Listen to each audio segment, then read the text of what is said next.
के साथ जो भी पॉलिटिकल प्रिजनर है, जो भी राजनीतिक बंदी है, राजनीतिक कारणों से मोदी सरकार जिनको जेलों में डाल रखी है, उन लोगों की रिहाई की मांग के लिए हम लोग इकट्ठा हुए थे आज। इसमें दरअसल सरकार भी उतनी दोषी है, उतनी ही दोषी है जितने उसके रेपिस्ट हैं।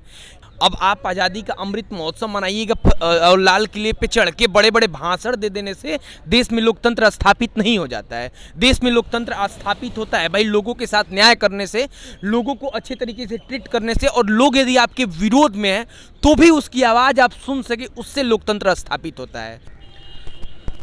इस वक्त हम लोग दिल्ली के जंतर मंतर पर है। यहाँ पर एक प्रोटेस्ट की कॉल दी गई जिसमें अतीकुर रहमान जो स्टूडेंट एक्टिविस्ट और लीडर हैं, उनको हाथरस केस की कवरेज करने के लिए यूपी पुलिस ने अरेस्ट किया, उनके ऊपर यूएपीए लगा दिया। अभी उनकी बहुत ज़्यादा तबीयत ख़राब है, जिसके लिए एक मोमेंट खड़ी करने की कोशिश की जा रही है कि उनको अनकंडीशनल बेल दिया जाए। आज जंतर मंतर पर स्टूडेंट्स के जानिब से और दूसरे डिफरेंट ऑर्गेनाइजेशंस की जानिब से उनके फेवर में एक प्रोटेस्ट किया गया कि गवर्नमेंट उनकी जो परेशानी है उसको जान सके। हमारे साथ सुजीत भाई हैं जो इस प्रोटेस्ट को, ये जो पूरा प्रोटेस्ट चल रहा था इसकी निजामत कर रहे थे, यानी एंकरिंग कर रहे थे, मॉडरेट कर रहे थे।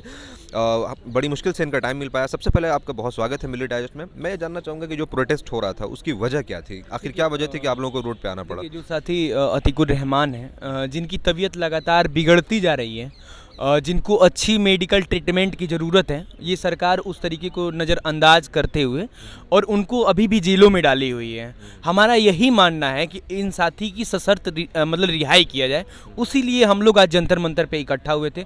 और इनके साथ ही साथ जो भी पॉलिटिकल प्रिजनर है, जो भी राजनीतिक बंदी है, राजनीतिक कारणों से मोदी सरकार जिनको जेलों में डाल रखी है, उन लोगों की रिहाई की मांग के लिए हम लोग इकट्ठा हुए थे आज। हम लोगों का यही डिमांड है कि उनको सशर्त रिहा किया जाए। अच्छा, उनके ऊपर जो है एक तो ये है कि जिस तरीके से ये पूरा प्रक्रम हुआ कि जो है एक तरफ जो वो दलित लड़की थी जिसका मतलब बहुत अमानवीय तरीके से रेप होता है, फिर ये है कि उनकी जो एक रीति रिवाज है उसके हिसाब से उसका फ्यूनरल भी नहीं होने दिया जाता है, उनकी डेड बॉडी भी उनकी फैमिली को हवाले नहीं किया जाता है। और फिर दूसरी तरफ ये इल्ज़ाम है कि जो है ये स्टेट के खिलाफ कॉन्स्पिरेसी कर रहे थे। तो इस केस को आप किस तरह से देखते हैं? देखिए, इस केस को, इसमें दरअसल सरकार भी उतनी दोषी है, उतनी ही दोषी है जितने उसके रेपिस्ट हैं। क्योंकि देखिए आप शुरू से ही देखिए कि सरकार भी उस जो लड़की होती है उसके 100 को आनन फानन में दफनाती है, पुलिस लाठी के दम पे दफनाती है। वो आखिर उस माँ के ऊपर क्या बीता होगा भाई? 2 मिनट छोड़ो, उनको अपना वो भी भाव भी तो व्यक्त करने दो। लेकिन यह सरकार देखिए कितनी क्रूर हो चुकी है कि यह सत्ता के नशे में इतनी चूर हो चुकी है कि यह पूरे तरीके से चीज़ों को रौंदना चाहती है। और उसके आगे आप देखेंगे कि किस प्रकार से जब सिद्दीकी, कप्पन, अतीकुर रहमान और इनके और 2 साथी जाते हैं वहाँ पे रिपोर्टिंग करने के लिए जाते हैं। कोई भी पत्रकार है, आप लोग भी पत्रकार हैं, कहीं भी कोई घटना होगी तो आप लोग रिपोर्टिंग करने जा ही सकते हैं। लेकिन रिपोर्टिंग करने का सिर्फ उनका यही गुनाह, रिपोर्टिंग करना ही उनका गुनाह है सरकार की नज़र में, कि उनको उठाया जाता है और जेलों में डाला जाता है और यूएपीए लगा दिया जाता है। हमको लगता है किसी भी लोकतांत्रिक देश में तो ऐसा नहीं होता है कि भाई किसी भी पत्रकार को आप उठाए और जेल में डाल दिए। तो ये चीज़ें बिल्कुल गलत हैं और इसको हम लोग बिल्कुल बर्दाश्त नहीं करने वाले हैं। भले हमारी यहाँ संख्या कम हो, भले हम लोग कम ही हैं, लेकिन हमें उम्मीद है, हमें आशा है कि एक दिन जो भी लोकतांत्रिक आवाज़ और जो भी न्याय पसंद लोग हैं इकट्ठा होंगे और इन जो भी सत्ता के नशे में जो ये चूर लोग हैं जो कि लोगों को रौंदना चाहते हैं, इन लोगों का अंत होगा, इन लोगों का विनाश होगा।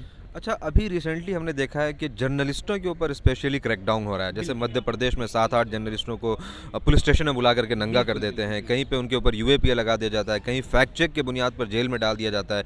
तो ये जो एक नया ट्रेंड चला है जर्नलिस्टों पर जो है तमाम तरह के ह्यूमिलिएशन का, इसको आप कैसे देखते हैं? क्या ये आवाज़ दबाने की कोशिश है? बिल्कुल, ये शुरू हुआ है पहले बुद्धिजीवियों से, विद्यार्थियों से, शिक्षकों से और अब जर्नलिस्टों पे।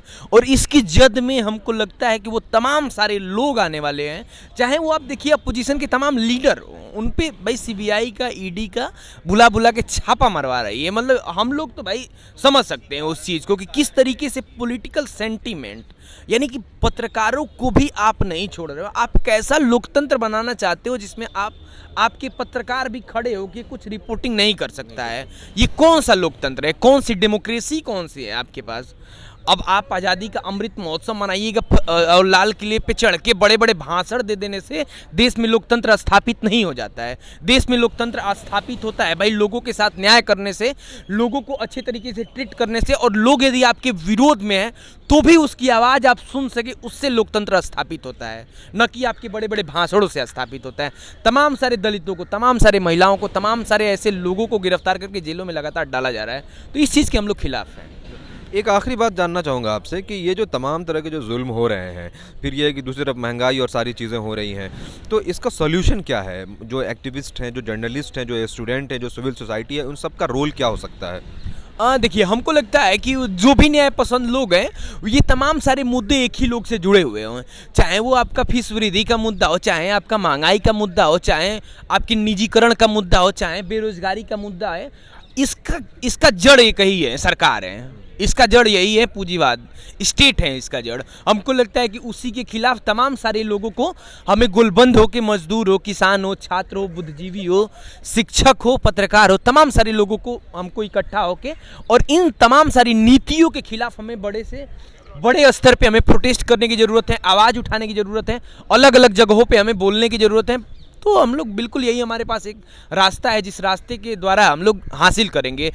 हमें पीछे भी हम देखते हैं, जब इतिहास उठा के पढ़ते हैं तो इससे भी क्रूर सत्ताएं किस तरीके से जनता के ताकत द्वारा झुकी है और झुकाई गई है। आपको याद होगा वो किसान आंदोलन जो कि साल भर बाद चला और यही प्रधानमंत्री जी माफ़ी मांग रहे थे। तो हमको लगता है कि अगर छात्रों, नौजवानों, पत्रकारों और किसानों का, मजदूरों का एक बड़ा जन सैलाब आएगा तो ऐसे ऐसे कितने प्रधानमंत्री और कितने ऐसे ऐसे जो लोग हैं जिनका सत्ता का नशा है, तो इनका नशा टूट जाएगा और इनको ज़रूर लोग उतार के फेंक देंगे और एक न्याय पसंद समाज की, एक लोकतांत्रिक समाज की जरूर स्थापना करेंगे। बहुत शुक्रिया मिले डाइजेस्ट से बात करने के लिए।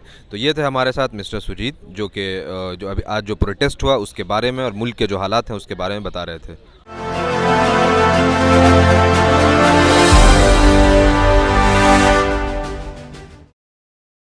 आपसे मेरी अपील है कि अगर आपने चैनल को सब्सक्राइब नहीं किया है तो जरूर सब्सक्राइब करें, बेल आइकन भी प्रेस करें ताकि खबरें आप तक बर वक्त पहुंच सकें। मजीद अपडेट्स के लिए आप व्हाट्सएप ग्रुप भी ज्वाइन कर सकते हैं, लिंक डिस्क्रिप्शन में मौजूद है।